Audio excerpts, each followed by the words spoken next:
আগের সপ্তাহে কথা দিয়ে গেছিলাম আজকের গল্পটা কিন্তু মারাত্মক লেভেলের ভয় হতে চলেছে।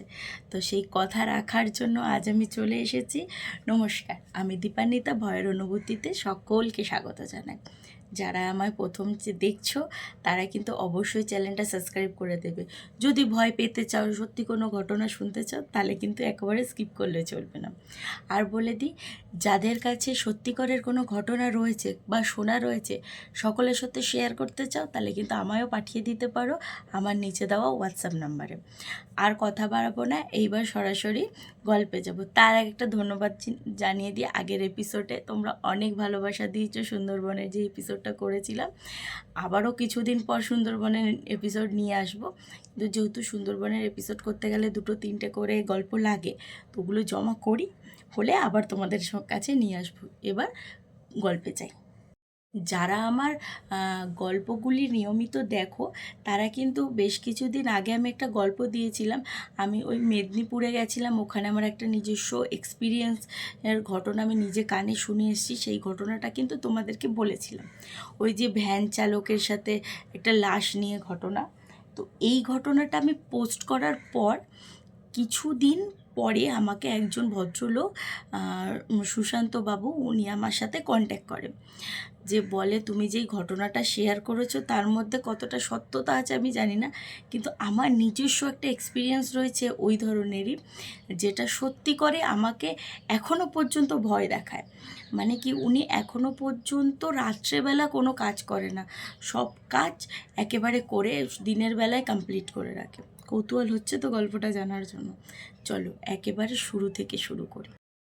ঘটনাটা আজ থেকে প্রায় 30-35 বছর আগে ঘটেছিল।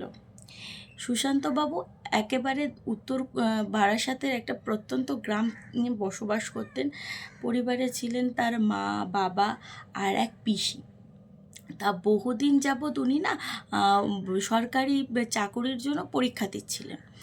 এবার বছর 2-3 আর কি ট্রাই করার পর অবশেষে উনি একটা জব পায় কলকাতায়। এবং কলকাতা থেকে রেগুলার বেসিসে তো যাতায়াত সম্ভব না অত দূরের গ্রামে। তো উনি কী করলেন, উনি একটা মেস বাড়ি ভাড়া করলেন।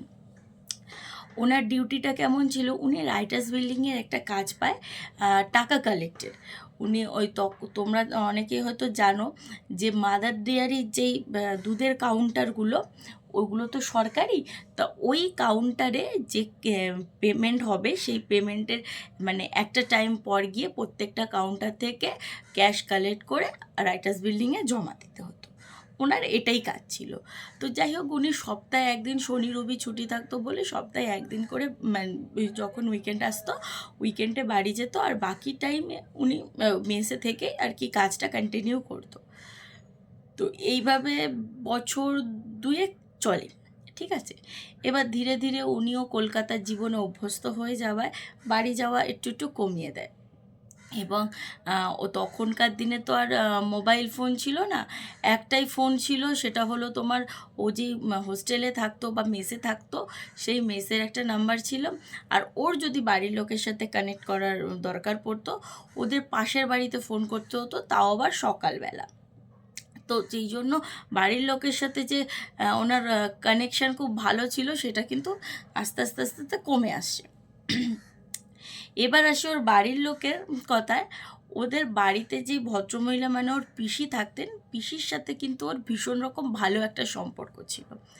এবং হঠাৎ করে পিসি বেশ কিছুদিন ধরে অসুস্থ থাকে, কিন্তু কোনোভাবেই ওকে বললেও, মানে সুশান্ত বাবুকে বললেও উনি সময় করে পিসিকে দেখতে আসতেও পারেন না। কিন্তু পিসির সাথে ওর প্রথম থেকেই খুব ভালো রকমের সম্পর্ক। একদিন ভাগ্যের ফের এমন হয় যে পিসি হঠাৎই মারা যায়। এবার সুকান্তবাবুকে খবর দেওয়া হবে কি করে? পিসি মারা যাওয়াতে ওদের হোস্টেলে যখন ফোনটা আসে যে উনি মারা গেছে, ততক্ষণে সুকান্তবাবু নিজের ডিউটিতে চলে গেছে।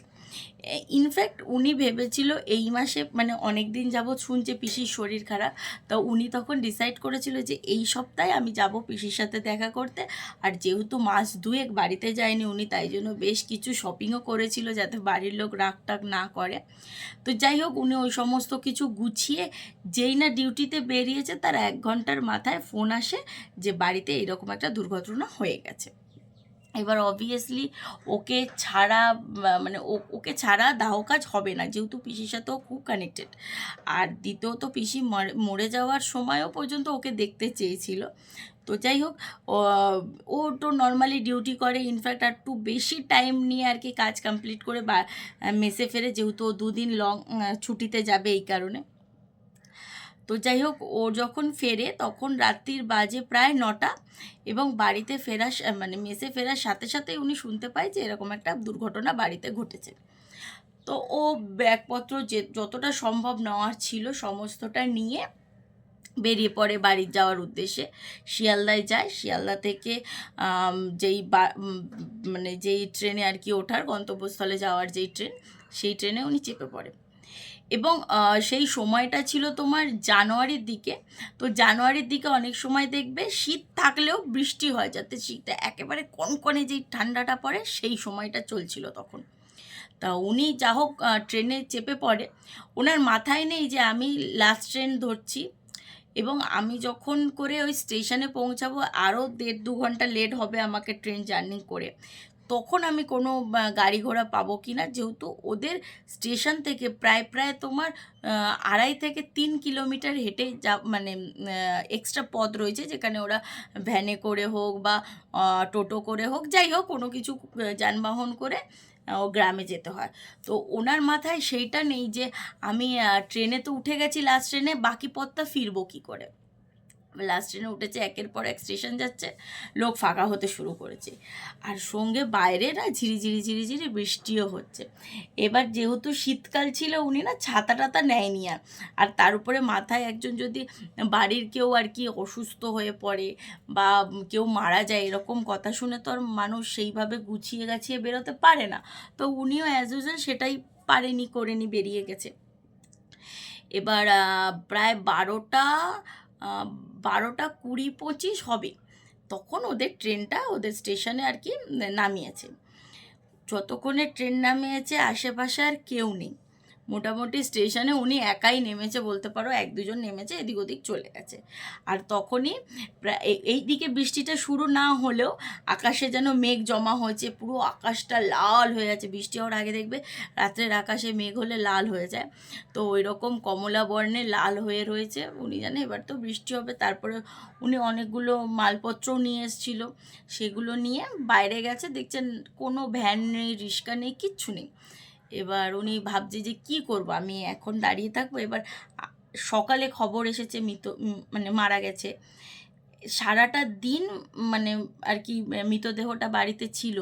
এবার যতক্ষণ না যাচ্ছে ততক্ষণ তো সৎকার করা স্টার্ট করবে না ওরা, বা করবে না, ফলত জিনিসটা তো আস্তে আস্তে পচতে শুরু করবে না, যতই সে নিজের আপন লোক হোক, কিন্তু মরে গেলে সেটা তো একটা লাশে পরিণত হয়ে যায় না। তো সেই কথা উনি ভাবছে যে বেশি দেরি করলে তো চলবে না, আমাকে কোনো মতেই যে করেই হোক আমাকে বাড়িতে পৌঁছতে হবে। তা উনি ভাবলো কি এখানে সঙ্গের মতো দাঁড়িয়ে না থেকে, যেহেতু বাড়ির লোকের সাথেও কন্ট্যাক্ট করে উনি, ও বলেও দেয়নি যে আমি আসছি বা আমি জানতে পেরেছি আমি বাড়িতে ঢুকছি, এরকমও কিছু বলেনি। তো যাই হোক, উনি তা বলছে যে ঠিক আছে, যতদূর সম্ভব আমি হেঁটে যাই, রাস্তাঘাটে যদি কিছু পাওয়া যায় তো উঠে যাব। প্রায় 10 থেকে 15 মিনিট হাঁটার পর 1 ফোঁটা 2 ফোঁটা বৃষ্টি শুরু হয়েছে। সেই সময় উনি তো ভাবছে এইবার কি হবে, এতটা রাস্তা আমি কি করে যাব এই ঠান্ডার মধ্যে ভিজতে ভিজতে। হঠাৎ করে পেছন থেকে না ভ্যানের একটা হর্ন আসছে, ওই যে প্যাপুগুলো বাজায়, ওইগুলো ভোপু টাইপের, ওগুলো বাজানোর আওয়াজ। উনি তো মানে এক ঝলকে খুব একটা খুশি হয়ে গেছে যে হঠাৎ করে কি হলো, ম্যাজিক হয়ে গেল নাকি, বলে পেছন দিকে যখনই তাকিয়েছে, দেখছে পাশের আমবাগানের পাশ থেকে একটা ভ্যান দ্রুত গতিতে ওর দিকে এগিয়ে আসছে, এবং ভ্যান চালকগুলো একেবারে জীর্ণ রোগা।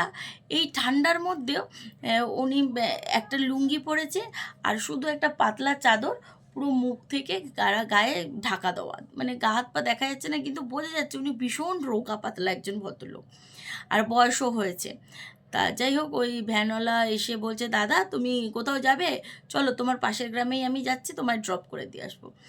এবার এই কথাটা এরমভাবে বলেছে যে, কিন্তু উনি না মুখটা দেখে চিনতে পারছে না যে ওদের গ্রামের কেউ বা ওকে চেনে কি না। উনি ফুল কনফিউশনে তাকিয়ে আছে, এইদিকে বৃষ্টিটা 1 ফোঁটা 2 ফোঁটা করে স্টার্ট হতে শুরু করেছে। তা উনি তখন অত কথা না ভেবে আগে ভ্যানে উঠে পড়েছে, এবং ভ্যানে ওঠার পর ভ্যানওয়ালার সঙ্গে সঙ্গে প্যাডেল দিয়ে চালাতে শুরু করেছে। এবং যখন না চালাতে শুরু করেছে তখন তো উনি খেয়াল করছে যে ভ্যানে ওঠার কয়েক সেকেন্ডের পরে নাকে একটা গন্ধ আসছে, এবং তারপরে ওর বিভিন্ন ধরনের কথা মানে খেয়ালে এসছে যে উনি আমাকে চিনলো কী করে, আমি কোন গ্রামে থাকি সেটা জানলো কী করে। তো এবার একটার পর একটা উনি প্রশ্ন করে। ভ্যান চালককে প্রথমে বলে যে দাদা তুমি এত রাত্রে কোথা থেকে আসছো?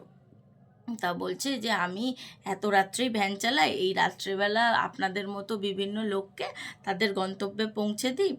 আর যেহেতু এখন তো শীতকাল, তাই জন্য অন্যান্যরা তো বেশ তাড়াতাড়ি চলে যায়, আর আমি রাত্রেবেলা টিপ খাটলে আর কি বেশি টাকা ইনকাম হয়। এবং এত কথা বলার পর উনি খেয়াল করেনি যে ওর পাশে আরও কিছু জিনিস রয়েছে। উনি যে ভ্যানে বসেছে তার পাশেও যে কিছু ছিল উনি তখন খেয়াল করেনি।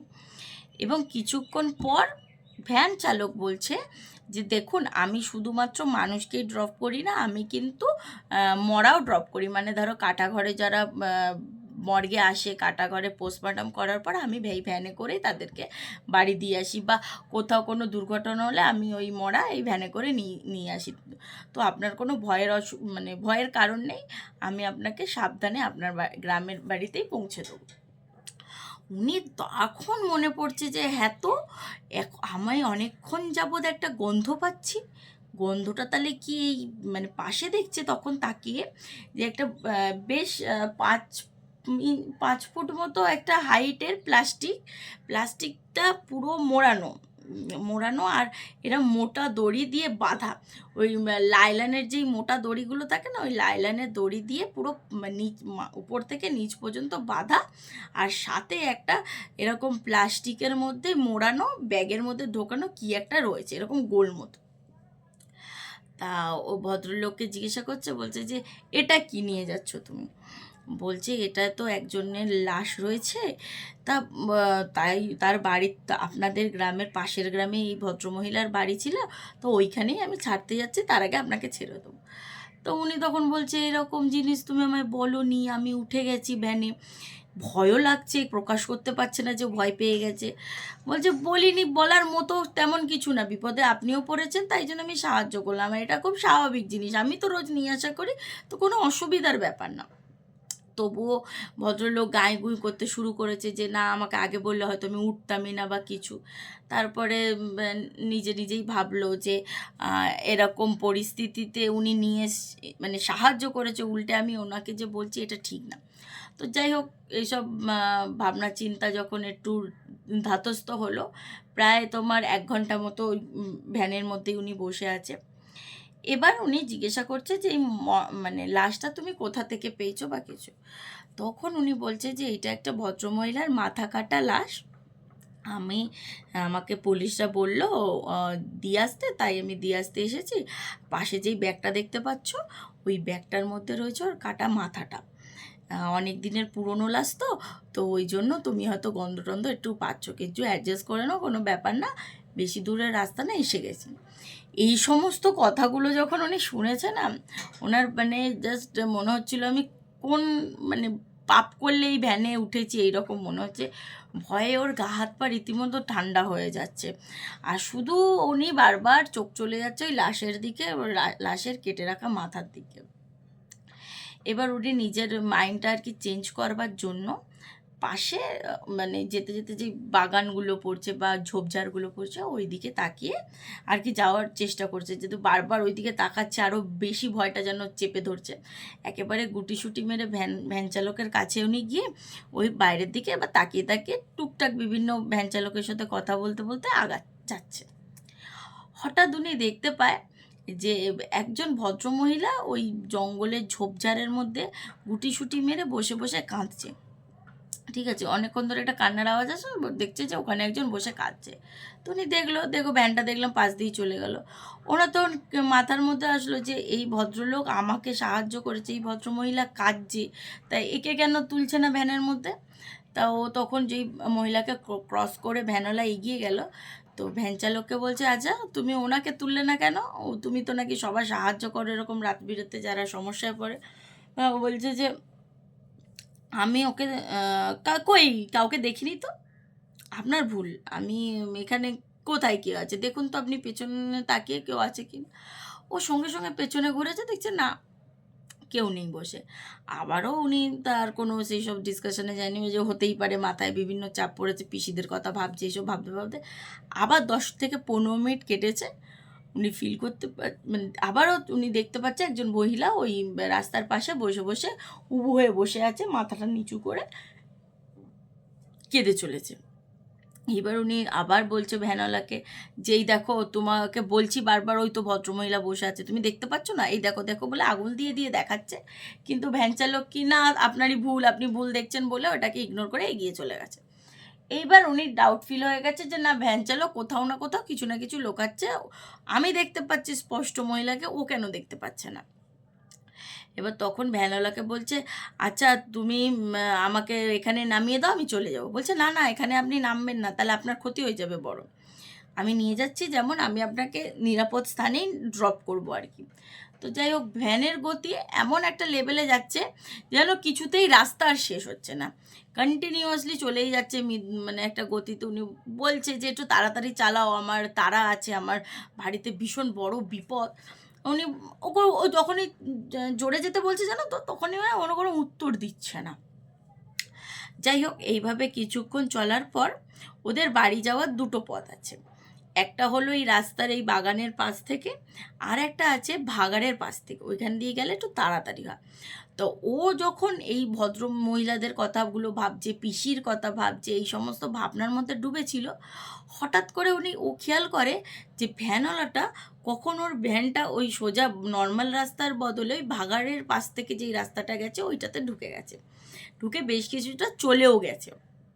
তখন উনি বলছে যে এইটা তো আমার সেই চেনা রাস্তা না, আর তুমি ভাগাড়ের ওখান দিয়ে নিয়ে যাচ্ছ কেন, ওখান থেকে আমি যাব না, এমনিতে তুমি মরা টরা নিয়ে যাচ্ছ, আমি যাব না, তুমি ভ্যান ঘোরাও, নয়তো থামাও, আমি নেমে যাচ্ছি। এবার ভ্যানওয়ালা আর কোনো উত্তর দিচ্ছে না। এবং তারপরে দেখতে পাচ্ছে আবার ওই ভদ্রমহিলা দাঁড়িয়ে রয়েছে, এ কিন্তু বসে নেই, এ দাঁড়িয়ে রয়েছে। এবার একেবারে ওদের যেন গা গা ঘেঁষে বেরিয়ে গেল।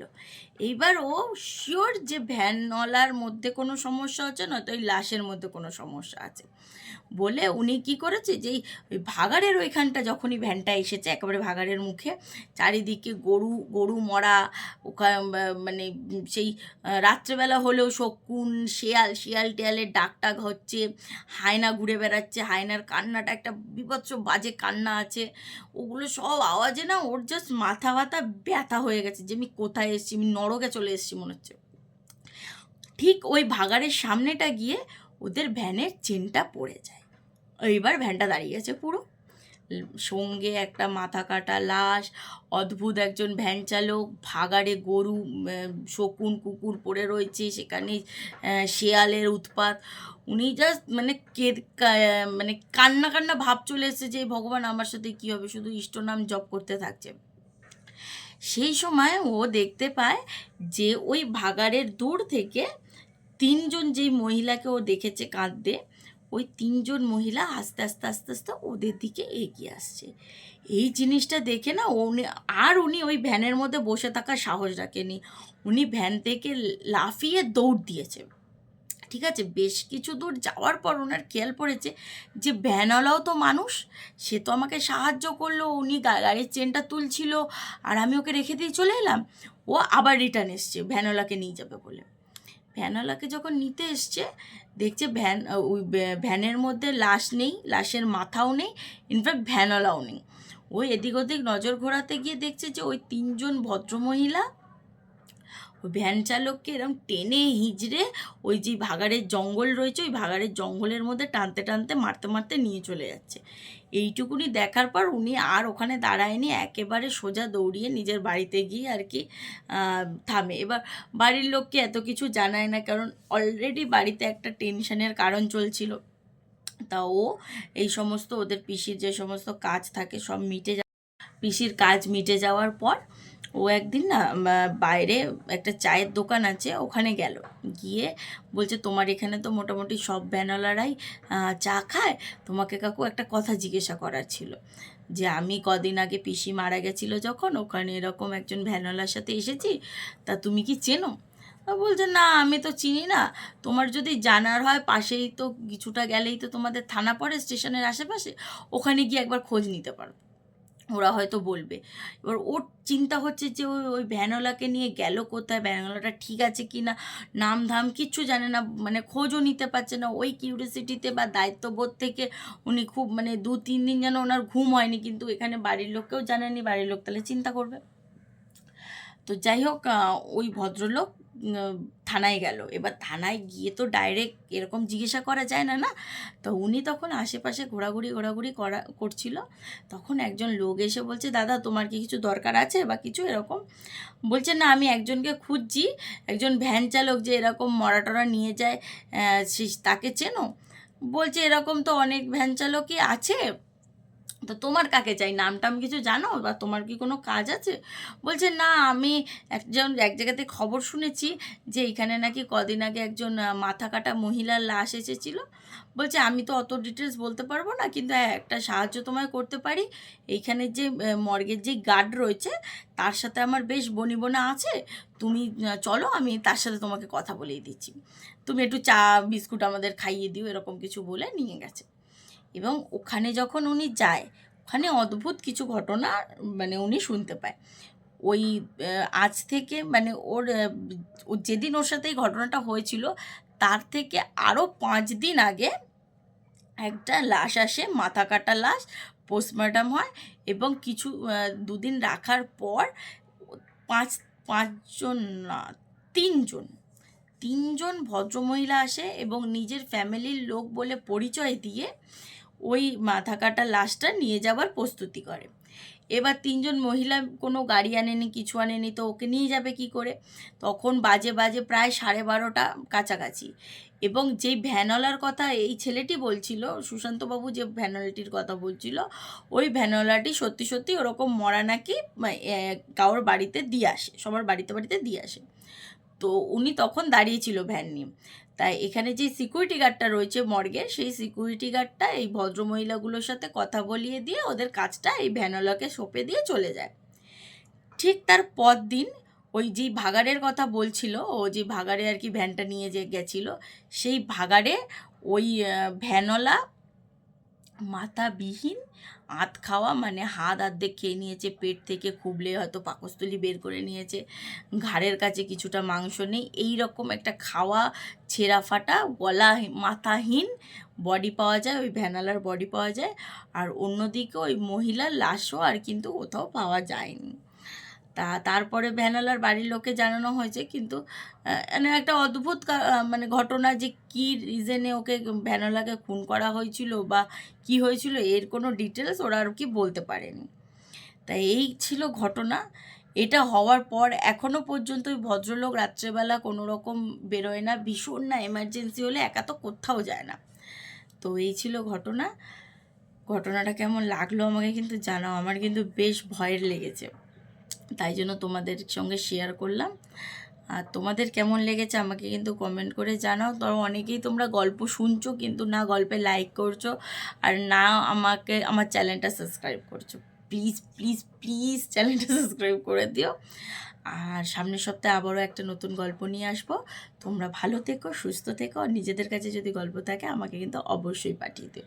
আর গল্পটা যদি ভালো লেগে থাকে লাইক করে দিও আর বন্ধুদের সাথে শেয়ার করে দিও। নমস্কার।